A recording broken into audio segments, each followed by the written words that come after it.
Action, reaction. Today let us explore the relationship between these two and how it relates to the path of self-transformation.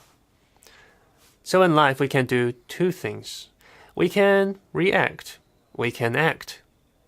Since we already know what action is, let us look more closely at what reaction is. Reaction is composed of our thoughts, our emotions, things that are happening inside. When we react, we are generating these.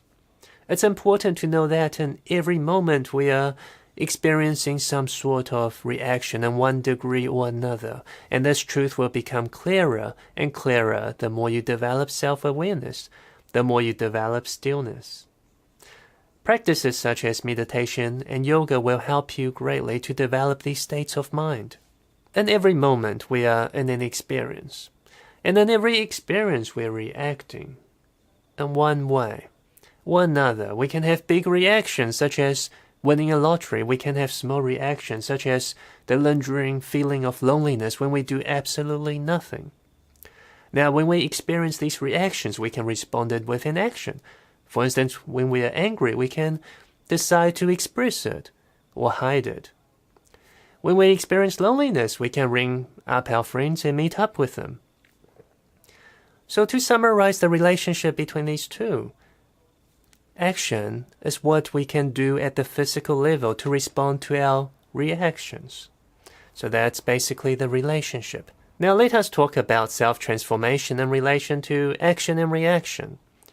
So as you can see, action has become the most common way for us to address any problems we face in life. For instance, when we face a situation where someone made us angry, we can get into a habit of thinking of ways to solve it through actions. For instance, thinking of ways to punish that person, thinking of ways to avoid that person. But how many of us actually think of ways to address it at the reactional level so that we don't have to experience it again? How many of us think of ways to transform that anger inside? That is how you can truly be happy, to not experience that negative reaction when a similar situation arises. So as you can see, our lives are not as self-transformative as it can be because of the ways we have been solving problems in our lives.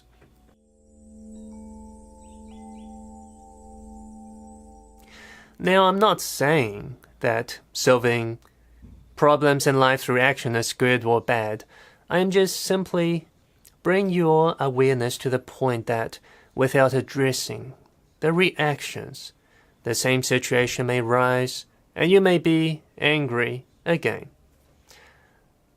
For instance, in the past I used to be so good at winning arguments. I always wanted to win, and I would keep arguing and arguing until I won, because when I'm in an argument, I experience anger. But through arguing with someone and making them lose, it makes me happy again. But through doing this, it never guaranteed me any everlasting happiness. The winning was just temporarily. The satisfaction was only temporary, the satisfaction I got from winning. It was only until I addressed the anger inside I felt greater happiness. Because the real problem is the anger inside. It's not about winning an argument or not. So in summary, by knowing the difference between action and reaction will help you to become more clear about the journey of your self-transformation. The journey is about transforming ourselves on the inside rather than the world outside. The greater work will always be done within the self, and in the next video we will explore what the self really is. And this will help to clarify and illuminate any darkness and confusion that you will encounter on your inward journey into yourself.